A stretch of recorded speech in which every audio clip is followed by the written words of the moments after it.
IPO हो तो ऐसा हमारी खास पेशकश। हमारे साथ जुड़ चुके हैं हर्ष तमाम नंबर्स के साथ, और आज से एक आईपीओ भी खुला है, आज लिस्टिंग भी हुई है। हालांकि लिस्टिंग पर हमने थोड़ी सी बातचीत की है, उसको हमने एक सेगमेंट अपलोड किया, लेकिन और डिटेल में और प्रदीप जी के साथ ही थोड़ी बहुत बातचीत हुई है। हर्ष बताइए, शुरुआत कहाँ से कर रहे हैं आज? शुरुआत हम एचडीबी फाइनेंशियल से करते हैं, क्योंकि आज दो कंपनियों की लिस्टिंग हुई, तो उनका लिस्टिंग के भाव देख लेते हैं और फिर जो आज आईपीओ खुला उसके ऊपर चर्चा कर लेते हैं। तो देखिए, सबसे पहले एचडीबी फाइनेंशियल सर्विसेज की बात करें, 770 रुपये का इसका आईपीओ प्राइस था। एनएससी पे लिस्टिंग और बीएससी पे लिस्टिंग लगभग सेम होती हुई दिखी है। 835 रुपये के भाव पर 13% की यहाँ पे जो लिस्टिंग गेंस है वो निवेशकों को मिलता हुआ दिखा। हालांकि उसके बाद जो है थोड़ा सा डाउनफॉल देखने को मिला। तो ये हो गया एचडीबी फाइनेंशियल सर्विसेज। अब हम लोग दूसरी कंपनी लेकर आते हैं। यहाँ पे दूसरी कंपनी की भी लिस्टिंग होती हुई दिखी है। यहाँ पर आप ये देखिए, संभव स्टील ट्यूब्स की बात करें यहाँ पर, तो आईपीओ प्राइस जो था वो करीब 82 रुपीज़ के आसपास था प्रति शेयर का।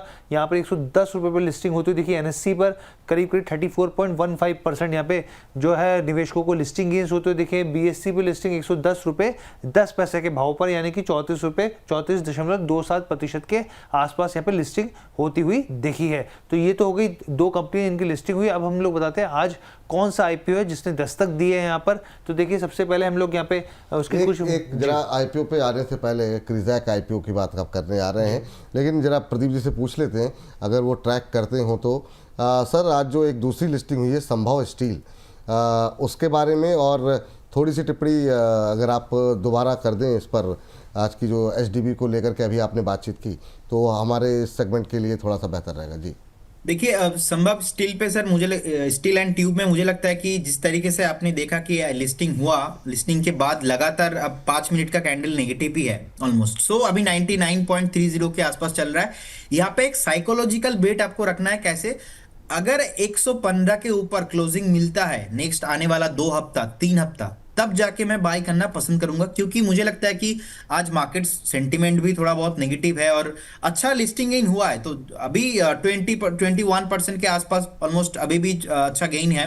तो इसीलिए मेरा मानना यहाँ पे ऐसा है कि एक बार प्रॉफिट बुक कर लीजिए, और अगर फ्रेश आपको बाय करके जाना है तो 115 के ऊपर करना है, क्योंकि आई बिलीव ऑलवेज, विपुल जी मैंने आपको बताया कि IPO high strategy, IPO day high, तो आज का डे हाई 111 है। 115 के ऊपर अगर जाता है उस केस में आपको फ्रेश बाय करने का सलाह रहेगा। लेकिन जिनके पास है ऑलरेडी, आप एक बार ना 92 का एक स्टॉप लॉस मेंटेन कीजिए। अगर आप एज ए इन्वेस्टर्स नेक्स्ट 3 से 4 महीने का एक व्यू रख रहे हो तो फाइनल स्टॉप लॉस होना चाहिए 92।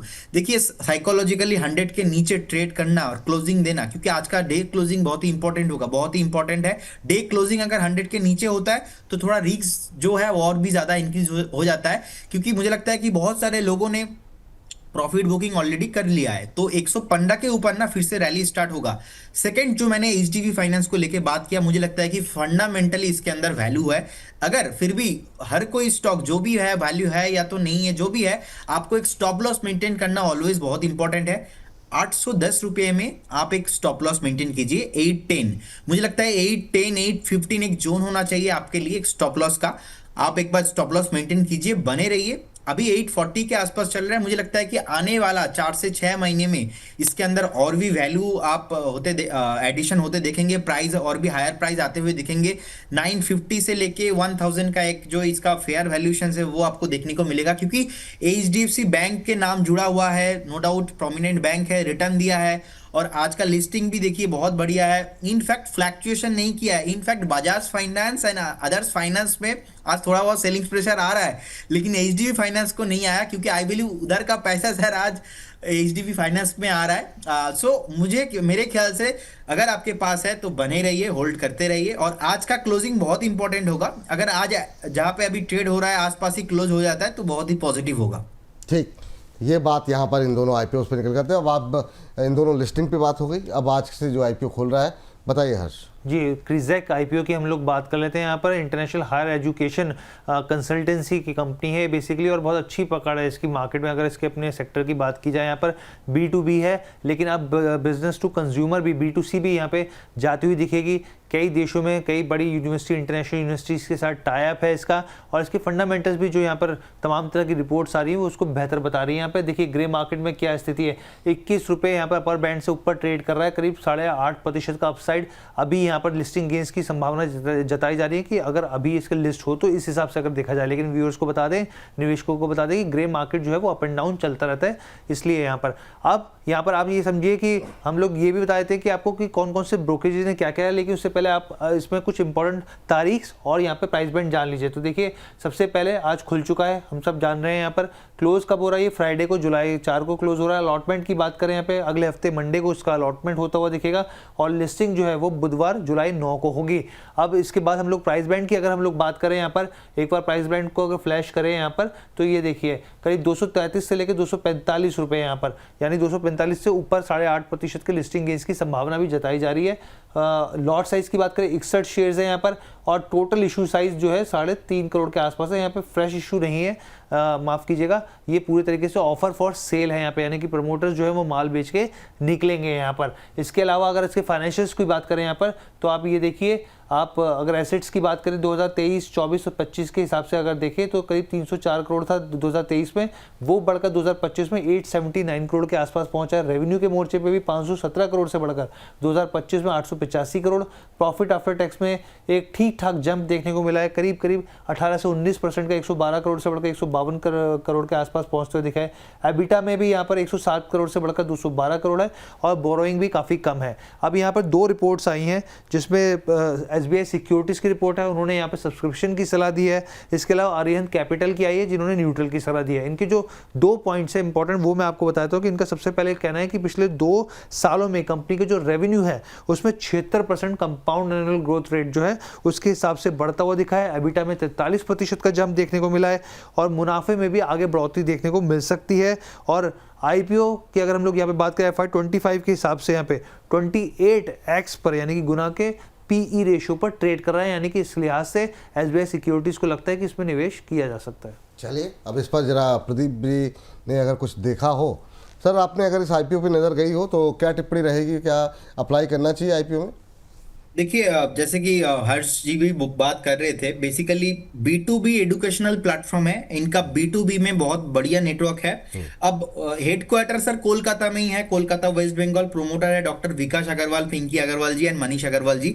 अब देखेंगे रेवेन्यू ऑलमोस्ट आप ईयर टू ईयर बेसिस से मैं अभी देख पा रहा हूँ, जिन्होंने वो जो पोस्ट किया है अपना DHRP फाइल करने के टाइम पे, मैं देख पा रहा हूँ ऑलमोस्ट 60% ग्रोथ है उसमें। पैट भी बहुत अच्छा है। सर प्रॉब्लम इसमें एक है, जो सारा पैसा जो है बेसिकली यहाँ पे स्टेक जो है वो बेसिकली OFS में ही चला जाएगा। पॉजिटिव पॉइंट क्या है, इनका स्ट्रॉन्ग ग्लोबल नेटवर्क है।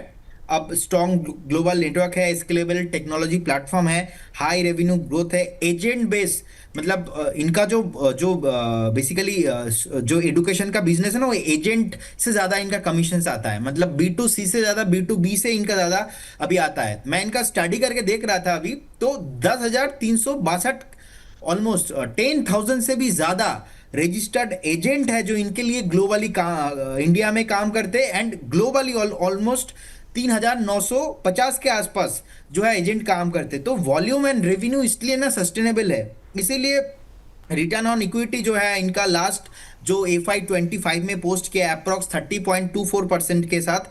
तो अब नेगेटिव पॉइंट भी सर इसमें एक दो जो चीज मुझे लगा कि इनका मैक्सिमम बाहर में जो काम है वो डिपेंड करता है फॉरेन यूनिवर्सिटीज पॉलिसीज के ऊपर। मान लीजिए वहाँ पे कुछ पॉलिसीज वगैरह चेंज होता है तो रेवेन्यू भी ड्रॉप होने का चांसेस बहुत रहता है। और इसीलिए मैं एक बार ये बेसिकली सब कुछ देखने के बाद मुझे लगता है कि मार्केट का माहौल भी अभी ठीक ठाक है, 25,000 के ऊपर निफ्टी है। आज का माहौल थोड़ा खराब है, लेकिन as per the my interpretation मैं इसमें न्यूट्रल हूं, ज्यादा मैं पॉजिटिव नहीं हूं, ज्यादा मैं नेगेटिव भी नहीं हूं। नेगेटिव इसलिए नहीं हो पा रहा हूं क्योंकि fundamental data and everything is very good, very positive. Kolkata based है, हेडक्वार्टर है इनका।